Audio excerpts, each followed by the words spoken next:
نحمدہ ونصلی ونسلم علی سیدنا و مولانا وملجأنا ومأوانا محمد سید رسولہ النبی الأمی المکی المدنی الہاشمی المطلبی اما بعد فاعوذ باللہ من الشیطان الرجیم بسم اللہ الرحمن الرحیم یتلو علیکم آیاتنا ویزکیکم ویعلمکم الکتاب والحکمہ ویعلمکم ما لم تکونوا تعلمون صدق اللہ مولانا العظیم وبلغنا رسولہ النبی الکریم ونحن علی ذلک لمن الشاہدین والشاکرین والحمد للہ رب العالمین اللہ رب محمد صلی اللہ علیہ وسلم نحن عباد محمد صلی اللہ علیہ وسلم لی خمسۃ اطفی بہا حر الوباء الحاتمہ المصطفیٰ والمرتضیٰ وابناہما والفاطمہ صلاة و سلاما علیک یا رسول اللہ وعلا آلک و اصحابک و ازواجک سیدی یا حبیب اللہ۔ واجب التعظیم، قابل سب تکریم، معزز عزیزان گرامی قدر، انتہائی واجب الاحترام علماء، مشائخ طریقت، سادات کرام، خطباء، قراء حضرات اور نعت خوانان خوش الہام، اللہ جل مجدہ کی توفیق اور نبی کائنات فخر موجودات احمد مجتبیٰ محمد مصطفیٰ علیہ التحیۃ والثناء کی نگاہ اقدس کے تصدق شیخ الاسلام والمسلمین، پیر طریقت، رہبر شریعت، شاہ سوار میدان محبت، حضور قبلہ عالم حضرت خواجہ محمد قمر الدین سیالوی رحمۃ اللہ تعالی علیہ کی یاد میں منعقد شیخ الاسلام کانفرنس میں حاضر۔ اس کانفرنس کے انعقاد پر میں سمیم قلب سے خصوصی طور پر جناب محترم محمد اصغر چشتی صاحب کو اور ان کے تمام رفقاء اور خصوصی طور پر عبد الرحمن سپرا صاحب کو مبارکباد پیش کرتا ہوں کہ اپنے مرشد کی یاد میں ہر سال یہ کانفرنس منعقد کرتے ہیں۔ رب کائنات ان کو اپنے مرشد کی توجہ اور ان کا فیض کرم اور عطا فرمائے۔ اس نسبت سے میں نے مختصر وقت میں قرآن مجید کی آیہ کریمہ جو عنوان گفتگو کے طور پر تلاوت کرنے کا شرف حاصل کیا ہے، اللہ جل مجدہ نے نبی مکرم تاجدار کائنات کے لیے ارشاد فرمایا کہ میرا نبی وہ ہے کہ یتلو علیکم آیاتی، جو تم پر میری آیتوں کی تلاوت کرتا ہے، وَيُزَكِّيكُمْ، اور تمہارے نفوس کو پاک کرتا ہے، اور میرا نبی وہ ہے کہ وَيُعَلِّمُكُمُ الْكِتَابَ وَالْحِكْمَةَ، جب تلاوت کلام ہو جاتی ہے، تزکیہ نفس ہو جاتا ہے، تو پھر کیا کرتا ہے؟ وَيُعَلِّمُكُمُ الْكِتَابَ وَالْحِكْمَةَ، تمہیں کتاب اور حکمت کی تعلیم دیتا ہے، اور وَيُعَلِّمُكُمْ مَا لَمْ تَكُونُوا تَعْلَمُونَ، اور میرا نبی وہ ہے کہ تمہیں وہ کچھ سکھاتا ہے جو تم نہیں جانتے، جو تم نہیں جانتے میرا نبی تمہیں وہ سکھاتا ہے۔ اور کتنا بدبخت ہے وہ امتی جو کہتا ہے کہ حضور کو علم غیب نہ تھا، نبی سکھا رہا ہے، سیکھ نبی سے رہے ہیں۔ تو فرمایا وَيُعَلِّمُكُمُ الْكِتَابَ وَالْحِكْمَةَ وَيُعَلِّمُكُمْ مَا لَمْ تَكُونُوا تَعْلَمُونَ، تمہیں وہ سکھاتا ہے جس کو تم نہیں جانتے۔ یہ نبی کا منصب ہے۔ کتنے مناصب ہوئے؟ 5۔ تلاوت قرآن، تزکیہ نفس، کتاب و حکمت کا سکھانا، اور تمہیں وہ کچھ سکھانا جس کو تم نہ جانتے تھے۔ اسی منصب کو لے کر خلفائے راشدین چلے، اسی منصب جلیلہ کو لے کر ائمہ چلے، ائمہ اہل بیت چلے، فقہا چلے، صوفیاء چلے، اولیاء چلے، خواہ نقشبندی ہو، چشتی ہو، قادری ہو، سہروردی ہو، شاذلی ہو، تمام روحانیت کے سلاسل اسی منصب کو لے کر چلے، اور یہی وہ منصب جلیل تھا جس کو شیخ الاسلام بھی لے کر چلے۔ آج جو دوئی اور ثنویت کی بات ہوتی ہے نا کہ پیر وہ ہوتا ہے جسے نہ منبر پر گفتگو کرنا آئے، جسے مصلی پر کھڑا ہونا نہ آئے، جسے دعا کرنی نہ آئے، جسے فقہ اور شریعت کا درس دینا نہ آئے، جسے قرآن و سنت نہ آئے، وہ پیر ہے، اور وہ مولوی ہے جو یہ سارا کچھ کرے۔ حالانکہ پیر اور مولوی یہ جو دوئی اور ثنویت کی بات ہے یہ عام بندے نے کر دی ہے اور جہلا نے کی ہے۔ حقیقت میں مرشد ہوتا ہی وہ ہے جو ایک مصلی پر بیٹھ کر شریعت کا درس بھی دیتا ہے، طریقت کا درس بھی دیتا ہے، تزکیہ نفس بھی کرتا ہے، تلاوت قرآن بھی کرتا ہے، کتاب و حکمت کی تعلیم بھی دیتا ہے، دنیا کو کاروبار زندگی بھی سکھاتا ہے، حتیٰ کہ مسجد کے مصلی پر بیٹھ کر دنیا کو وہ کچھ سکھاتا ہے جس کو وہ نہیں جانتے ہوتے۔ نعرہ تکبیر، اللہ اکبر، نعرہ تکبیر، اللہ اکبر، نعرہ رسالت، یا رسول اللہ۔ مرشد کا کام یہ ہے کہ دین بھی سکھائے اور دنیا بھی سکھائے، اس کے ظاہر کو بھی پاک کرے، اس کے باطن کو بھی پاک کرے، اس کا ظاہر بھی درست کرے، اس کا باطن بھی درست کرے۔ اور جب یہ شیخ الاسلام نے درست کرنا شروع کیا تو سب سے پہلے خود اس منزل پر چلے، تعلیم حاصل کی سیال شریف سے، اس تعلیم میں اعلیٰ درک پانے کے لیے شہنشاہ چشت کے دروازے پر چلے، وہاں سے جب دستار فضیلت مل گئی تو اپنے منصب پر آ کر تلاوت قرآن شروع کی، کتاب و حکمت کی تعلیم دینا شروع کی، تاجدار کائنات کی زیارت نصیب ہوئی۔ اور جب آپ سے پوچھا گیا کہ حضرت آپ بخاری پڑھاتے ہیں، مسلم پڑھاتے ہیں، ترمذی پڑھاتے ہیں، نسائی پڑھاتے ہیں، ابن ماجہ پڑھاتے ہیں، تفسیر پڑھاتے ہیں، معاملہ کیا ہے، ماجرا کیا ہے؟ آپ نے فرمایا مولا کائنات سیدنا علی مرتضیٰ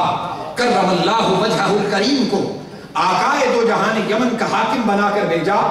اور مولا کائنات کے سینہ مبارک پر جب حضور نے ہاتھ مارے تو 7 مرتبہ ہاتھ مارے، اور فرمایا علی اب جب تم وہاں جا کر فیصلہ کرو گے تو محمد عربی کا ہاتھ تیرے سینے پر ہے، علم کا کبھی بھی دروازہ تم پر بند نہ ہوگا، علم کے دروازے واہ ہوتے چلے جائیں گے۔ اور خواجہ قمر الدین سیالوی فرماتے ہیں جب مجھ پر آن پڑی تو تاجدار کائنات خواب میں تشریف لائے اور میرے سینے پر ہاتھ مارا، میرے سینے پر ہاتھ مارا، اور فرمایا قمر الدین تو دین کا کمر ہے، تیرا دادا دین کا شمس تھا، اب تو دین کا کمر ہے، تیرے سینے پر میں ہاتھ مار رہا ہوں، اب جب تو بیان کرے گا تجھ پر بھی علی مرتضیٰ کا وہ علم کھلتا چلا جائے۔ یا رسول اللہ، نعرہ حیدری، لجپال لجپال، پیر سیال پیر سیال، لجپال لجپال، پیر سیال پیر سیال۔ یہ علم کی بات تھی، پہلے سیکھا، پہلے شریعت سیکھی، طریقت کی منازل طے کی، اور پھر جب اس منصب پر بیٹھے تو تاجدار کائنات نے خود سینہ انشراح صدر کر دیا، سینہ کھول دیا اپنے دست مبارک، خواجہ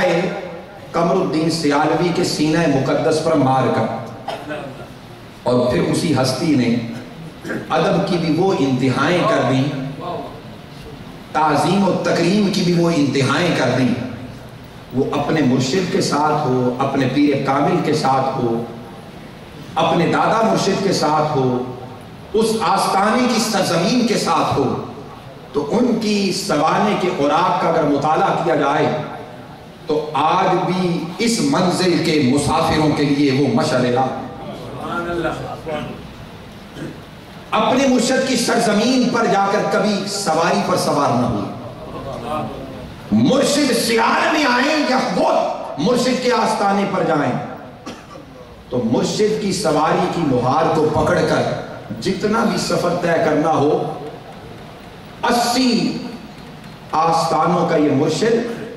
اپنے مرشد کے آگے آگے خود چل رہا ہے، رستہ صاف کرتا کرتا جا رہا ہے۔ اور پھر اگر حضور کے منہ مبارک اور حضور کی ذات سے وابستہ اس منہ مبارک کے ادب اور تعظیم اور تکریم کی بات ہو تو کسی مرید کے گھر میں چلے جائیں اور پتہ چلے کہ تاجدار کائنات کے منہ مبارک نیچے والی منزل میں ہیں اور میرے مرید نے میرے بیٹھنے کے لیے جگہ اوپر والی منزل پہ بنائی ہے، تو پتہ چلے تو مرید کو بھی ڈانٹیں اور خود بھی اتر کر نیچے آ جائیں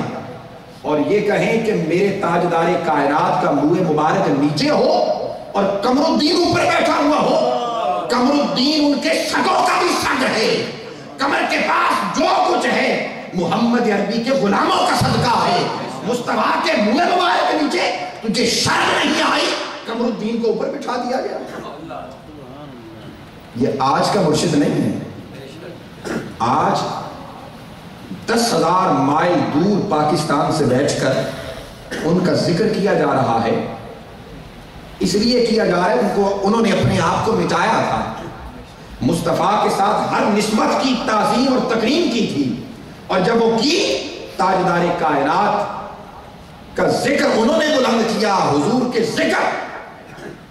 کے ساتھ وابستہ تمام اذکار کے لیے ساری زندگی صرف کر دی۔ رب کائنات نے محمد عربی کے جوڑوں کے صدقے ان کے ذکر کو بھی بلند کر دیا، زندہ و جاوید کر دیا۔ مدینہ طیبہ تشریف لے گئے، اپنے مرید صادق سے فرمایا جاؤ میرے لیے بازار سے کفن لے کے آؤ۔ مرید صادق کفن لے کے آیا، فرمایا جاؤ اسے مدینے کی گلیوں میں بچھا دو اور لوگ اس کے اوپر سے گزریں، ان کے پاؤں، ان کے جوتے، ان کے ساتھ لگنے والی خاک مٹی سب کچھ اس کے اوپر سے گزرے، اور شام کو بعد میں یہ کفن لپیٹ کے لے آؤں۔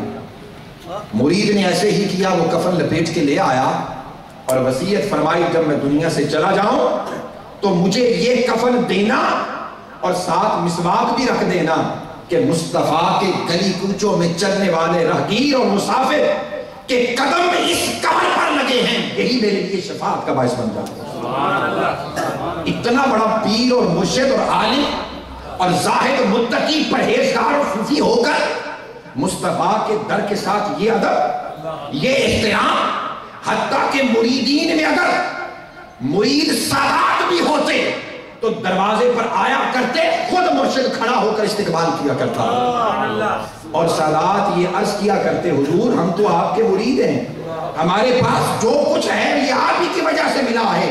فرمایا ٹھیک ہے وہ تو میری نوکری تھی اور مصطفیٰ نے لگائی تھی کہ قمر الدین تیرے ہاتھ سے یہ تقسیم ہوگا، لیکن جو تیرے اندر خون ہے یہ محمد مصطفیٰ کا ہے، ہم ادب تو اس کا کر رہے ہیں جو خون تمہارے اندر گردش کر رہا ہے۔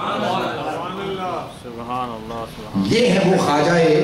قمر الدین سیالوی رحمت اللہ تعالیٰ، اور دنیا سے چلے بھی جائیں ایک مرید آپ کے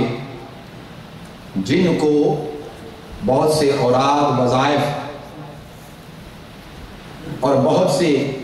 وصیتیں اور نصیحتیں فرمائی ہیں، وہ ان تمام پر